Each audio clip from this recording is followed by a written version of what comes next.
नमस्कार दोस्तों, आप सभी का स्वागत है short hand house 2.0 YouTube channel पर। दोस्तों, यह डिक्टेशन संपादकीय मैटर पर आधारित है तथा 80 शब्द प्रति मिनट की गति से रिकॉर्ड की गई है, जिसकी आउटलाइन का लिंक आपको वीडियो के डिस्क्रिप्शन में दिया गया है, जहां से आप इसकी आउटलाइन प्राप्त कर सकते हैं। इसी तरह की और डिक्टेशन प्राप्त करने के लिए आप हमारे चैनल को सब्सक्राइब करें तथा वीडियोज को लाइक एवं शेयर करें। डिक्टेशन स्टार्ट होगी 5 सेकेंड बाद।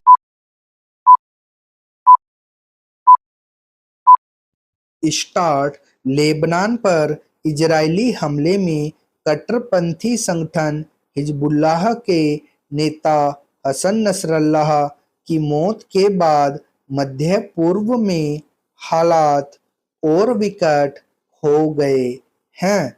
इजराइल के खिलाफ ईरान और यमन के कड़े रुख से बारूद के ढेर पर बैठे मध्य पूर्व में शांति बहाली की कोशिशों को झटका लगा है। इजराइल और फिलिस्तीन के बीच करीब साल भर से जारी युद्ध ने पहले से वैश्विक चिंताएं बढ़ा रखी है। ताजा घटनाक्रम से चिंता का एक और कोण उभरा है कि क्या मध्य पूर्व में लड़ाई का दायरा बढ़ने वाला है। अगर ईरान और उसके समर्थक देश इजराइल के खिलाफ नया मोर्चा खोलते हैं तो यह वाकई चिंता बढ़ाने वाला होगा। साल भर से गड़बड़ाई सप्लाई चेन से त्रस्त दुनिया को और मुश्किलों का सामना करना पड़ सकता है। मध्य पूर्व ऐसे जटिल क्षेत्र में तब्दील हो गया है जहां फिलहाल शांति और स्थिरता के आसार दूर दूर तक नजर नहीं आते। इराक के विघटन, सीरिया में संघर्ष और मिस्र लीबिया में उथल पुथल से इस क्षेत्र में हालात पहले से बिगड़े हुए हैं।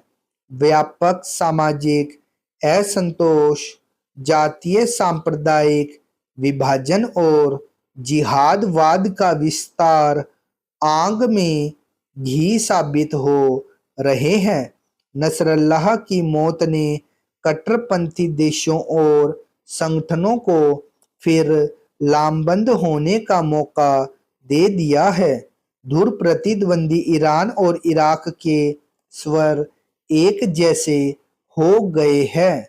ईरान ने इजराइल के हमले को युद्ध अपराध बताया है तो इराक के प्रधानमंत्री मोहम्मद सिया अल सुडानी ने नसरल्लाह की मौत पर 3 दिन के शोक का ऐलान करते हुए कहा कि इजराइल ने सभी हदें पार कर दी हैं। अमेरिका और ब्रिटेन ने हिजबुल्लाह को आतंकी संगठन घोषित कर रखा है। यह राजनीतिक पार्टी भी है। लेबनान की संसद में इसके प्रतिनिधि हैं। पार्टी सरकार में भी शामिल है। ईरान की शह पर हिजबुल्लाह इजराइल पर हमले करता रहा है। नसरल्लाह की मौत के बाद ईरान के लिए इजराइल पर हमले करना आसान नहीं लगता। 2 महीने पहले तेहरान पर हमले में हमास नेता इस्माइल हानिया की मौत पर भी ईरान ने इजराइल को अंजाम भुगतने की धमकी दी थी। गनीमत है कि वह कुछ मिसाइलें दागने से ज्यादा आगे नहीं बढ़ा। दरअसल ईरान और हिजबुल्लाह बखूबी जानते हैं कि वे अत्याधुनिक हथियारों वाले इजराइल से सीधा मुकाबला नहीं कर सकते। ईरान इससे भी बेखबर नहीं है कि इजराइल के दोस्त अमेरिका के क्रूज मिसाइलों से लैस युद्धपोत तट पर खड़े हैं। ईरान भले हमले न करे, मध्य पूर्व में तनाव बना रहेगा।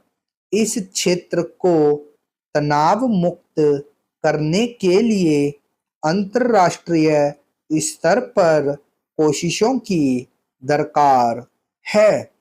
जिस तरह से नशीले पदार्थों की तस्करी बढ़ रही है, उसे देखते हुए देश में फैल रहे ड्रग नेटवर्क का अनुमान आसानी से लगाया जा सकता है। दिल्ली में 2000 करोड़ रुपए मूल्य के नशीले पदार्थों की बरामदगी वाकई चौंकाने वाली है। दिल्ली पुलिस की स्पेशल सेल ने 560 किलोग्राम से ज्यादा कोकीन जब्त की है। इस तस्करी से अंतर्राष्ट्रीय ड्रग तस्कर गिरोह जुड़ा हुआ है। पुलिस ने इस गिरोह के 4 लोगों को गिरफ्तार करने में भी कामयाबी हासिल की है। देश की राजधानी में इतनी बड़ी खेप का पकड़ा जाना चौंकाने से अधिक चिंता की बात है। दिल्ली ही नहीं, देश के अलग-अलग हिस्सों में हर साल हजारों करोड़ रुपए मूल्य के नशीले पदार्थ जब्त किए जाते हैं। इसके बावजूद बड़ी मात्रा में इन पदार्थों की खपत होती है और युवाओं का भविष्य चौपट हो रहा है। पाकिस्तान के रास्ते होने वाली इस तस्करी के जरिए समाज कंटक खूब पैसा कमा रहे हैं। इसमें ऊपर से लेकर नीचे तक मिली भगत का खेल भी चल रहा है। अहम सवाल यह है कि सरकार के तमाम प्रयासों के बावजूद नशे का यह जाल दिन दूनी रात चौगुनी प्रगति कैसे कर रहा है? क्या पुलिस और सरकारी एजेंसियों की मिलीभगत भी है? एक दशक पहले तक पंजाब को नशीले पदार्थों का केंद्र माना जाता था। वर्तमान में लगभग पूरा देश इसकी गिरफ्त में नजर आ रहा है। तमाम प्रयासों के बावजूद सरकारी प्रयास नाकाफी नजर आ रहे हैं। क्या नशीले पदार्थों की तस्करी का नेटवर्क इतना मजबूत है कि सरकार उसके सामने कमजोर नजर आ रही है, या फिर हमारे कानून में कमी है जिससे अपराधियों को सजा ही नहीं मिल पाती? कई देशों में नशीले पदार्थों को लेकर सरकारें कड़े कानून बना रही है। युवा पीढ़ी को बर्बाद करने वाले ऐसे कृत्य से जुड़े लोगों को सजा दिलाने के लिए भारत में भी कड़े कानून बनाने की जरूरत है।